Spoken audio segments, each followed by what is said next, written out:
In 1845, Mary Elnor is hung from a tree after being accused of witchcraft. The locals nail a mask to her face before lighting her on fire, then a priest recites an incantation while holding up a doll. A few hours later, her burnt body is still hanging on the tree. In present day in Massachusetts, disgraced journalist Jerry visits a farmer who claims his cow has been marked by a cult. However, when Jerry takes a closer look, he discovers the Metallica logo, so he guesses the farmer's son did it. Suddenly he hears a weird whispering noise that makes him approach a nearby tree, where he finds something sparkling under the sunlight. Jerry reaches into the tree and finds the burnt doll from the beginning with a tag that says February 31, 1845. The farmer says it's common for field workers to leave dolls in the ground for good luck, but usually they don't look like this one. Seeing this as an opportunity for a creepy story, Jerry steps on the doll's head to break it and takes pictures of the farmer supposedly finding it. Later that night, Jerry is driving out of town while drinking. When he turns to grab the bottle, he almost hits Alice, but he dodges her just in time. Jerry's car crashes, but he's fine, so he comes out and notices something moving in the shadows. It's Alice, who Jerry follows through the woods until they find the tree from earlier. Falling to her knees in front of the trees, Alice repeats, "I pledge my soul to you," until Jerry touches her shoulder, then she faints. Afterward, Jerry takes her back to town and learns she lives with Father Hagen, her uncle and only living relative. Hagen calls Dr. Natalie, who checks on Alice to confirm she wasn't hurt and reveals she's deaf-mute. Jerry wonders why he heard her talk, and Natalie blames it on his drinking. While his car gets fixed, Jerry must stay in a motel in town. He goes to church and hears Hagen preaching, only to notice Alice staring at a statue of Mary. She keeps hearing a female voice calling her name and suddenly stands up to walk out of the building as in a trance, and soon other young girls follow her in a perfect line. Everyone else also follows, and Jerry has his camera ready to record while Alice stares at the tree, where she sees an apparition of Mary. After standing there for a few seconds, she shocks everyone by talking, saying she has heard the voice of Mary herself, who is requesting through Alice that everyone return to the tree the next day. Afterward, Natalie runs tests on Alice, who is excited to learn she can now hear as well. That night, Jerry has a nightmare about a red sky taking over the town, the doll breaking, and a ghostly woman crawling out from the now red creek. He wakes up when a drop of water falls on his face and he looks up to see the ceiling is covered in mold. The following day, all the locals return to the tree and once again Jerry records everything. Hagen tries to keep Alice home, but she comes out anyway and goes to touch the tree, where she sees the apparition of Mary again. Then she approaches a paraplegic boy and tells him to have faith in Mary because she commands him to walk. To everyone's shock, the boy suddenly stands up and is able to use his legs. Jerry makes sure to record this too as everyone falls to their knees to pray. Inside the church, the statue of the Virgin begins crying blood. Soon the miracle appears on the news and goes viral. Bishop Giles and Monsignor Delgarde are sent by the Vatican to investigate if Alice really performed a miracle or if it's another scam. They hold a press conference, during which they give examples of the only 3 real miracles by Mary from modern times, which have inspired 3 shrines that attract millions of visitors every year. There are 3 steps to confirm if a miracle is real. The illness must be incurable, the cure must be instantaneous, and the cure must be complete. Then Alice arrives at the conference too and is overwhelmed by the amount of reporters asking rude or stupid questions. Jerry cuts in with a gentler approach and questions that allow her to express her faith, so she only answers him. While the priests work on checking if the conditions are met, a shelter has been put over the tree to protect it from the elements in case it has to become a shrine later. When Hagen takes a closer look, he discovers the doll buried in the ground, causing a terrifying ghost to appear near him. The creature is about to attack him, but suddenly more people show up and the ghost disappears. Then Hagen goes back inside and interrupts Jerry's interview with Alice. He suddenly starts coughing very badly because of his lung disease, but he ignores it and lights a cigarette anyway while scolding Jerry for using Alice for fame. A wary Hagen thinks that this will bring the wrong kind of attention to Alice and points out that next to every shrine, the devil builds a chapel.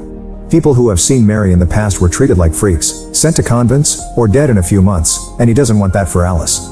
That night, Jerry returns to the motel and keeps hearing creepy whispers behind him. He doesn't see anything in the corridor, but when he turns around, a hooded presence appears behind him. The next day, Alice practices singing with Hagen while Jerry and Delgarde watch. Suddenly Hagen starts coughing violently and he collapses. While Jerry calls for an ambulance, Alice asks Hagen to pledge his soul to Mary, then she places her hand on his chest to make him stop coughing and Hagen is delighted to discover he can breathe normally again. However, he's also shocked to see a dark presence behind Alice reaching for him. Afterward they go to the hospital and Natalie shows them 2 x-rays, one from a few days ago, and one she took just now.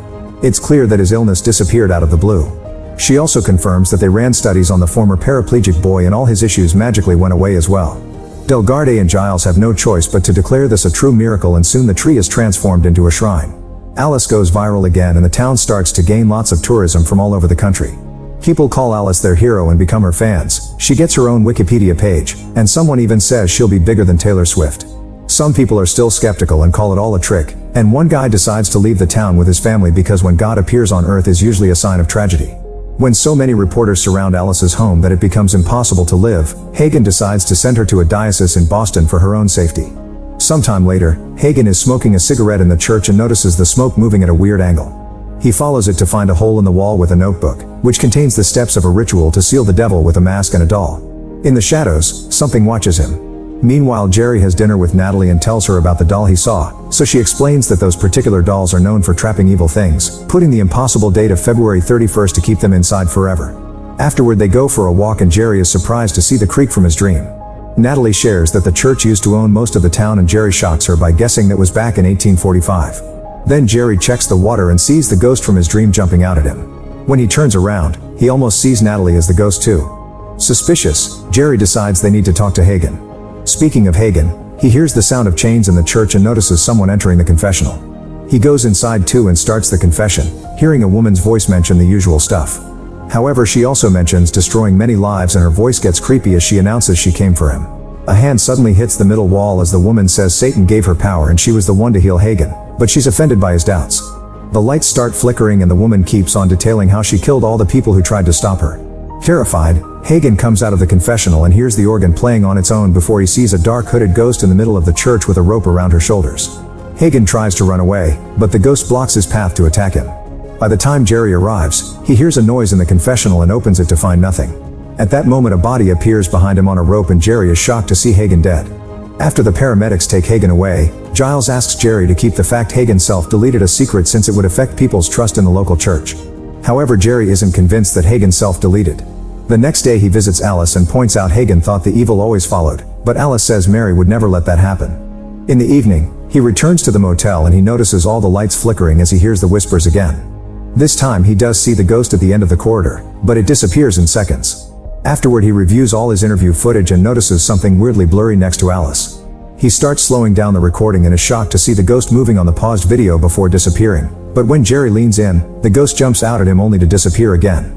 The next day during Hagen's funeral, Jerry chats with Natalie, who can't believe Hagen would self-delete either. Together they go into the church's basement and find the notebook Hagen hid, through which they learn about Mary Eleanor. She could heal the sick and claimed that Virgin Mary talked through her, but anyone who doubted her would end up dead. In 1845, the town finally fought back and they submerged Mary in the creek until she confessed she was serving Satan. Then they nailed a mask of the Virgin to her face and burned her to death to trap her ashes and soul in the doll that Jerry broke. After Mary's death, every person she healed became sick again. Jerry concludes that Mary Eleanor is the one speaking to Alice and not the Virgin. He also realizes that the ghost killed Hagen for finding out the truth in the notebook. At the same time, Alice interrupts the mass for her uncle saying that Mary wants them to gather at the shrine tonight for a special service. Back to Jerry, he notices a sheet moving, but when he removes it he just sees an old Jesus statue. Suddenly another sheet falls and the ghost reveals itself as it tries to attack the duo. The light bulb is broken during the attack and the duo runs away, getting out just in time. They want to warn Alice, but Delgarde is taking her away to avoid an annoying crowd. Jerry and Natalie drive to Boston, where Natalie goes to look for Alice in the convent while Jerry confronts Giles and Delgarde with the truth in the notebook.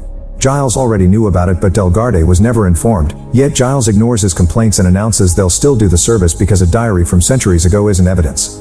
The nuns don't allow Natalie to see Alice but Jerry uses the chance to visit the diocese's archives and learns that before Mary died, she had a child.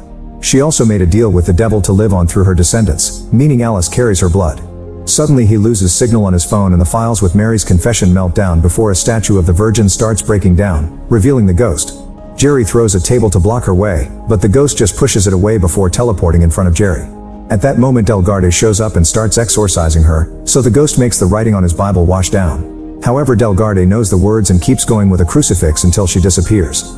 Then Delgarde agrees to team up with Jerry to stop the service before Alice takes everyone's souls. In the evening, a bunch of merchandising stands have been put up next to the shrine to make money out of Alice's miracles. A huge amount of people gather at the shrine and even more fans watch the service online. In the church, Jerry and Natalie watch Delgarde start a ritual with a doll, intending to trap the ghost again. However, whenever he tries to light a match, the ghost puts it out. Suddenly a flame grows incredibly tall and spreads to the cross on the wall, causing it to fall and kill Delgarde, whose body also catches on fire as the statues around them cry blood. In the shrine, Alice's eyes start to change as she gets ready to claim everyone's souls. At that moment Jerry and Natalie come inside, and in a desperate attempt to stop Alice, Jerry says he faked all the miracles. Natalie starts talking to Alice using sign language, explaining that Mary is a demon and not a saint. As Jerry makes up a story on how he faked the miracles, he also mentions that Hagen self-deleted and that Giles asked him to hide it. Natalie tells Alice that Mary killed Hagen, and she starts having doubts as the crowd begins protesting against Jerry's words. At that moment, Mary tells Alice to finish the service or she'll never speak again. Finally realizing she's being manipulated, Alice tells everyone that Mary isn't real. The crowd begins insulting her until suddenly the tree and its decorations catch on fire. Everyone starts panicking and running away, but the healed boy can't walk anymore and Natalie has to rescue him. As the flames spread, the ghost comes out of the tree and makes the fire worse. Then she removes her mask to show her burned face before touching Giles to instantly burn him down. Jerry and Alice try to run away, but the ghost keeps blocking their path. Then she burns Jerry's hand before pushing him to burn his leg next. When she's about to finish him, Alice cuts in and receives the ghost's attack instead, dying when the creepy hand injures her chest. Since Alice was the last descendant, the spirit can no longer live on and she screams as she fades into oblivion.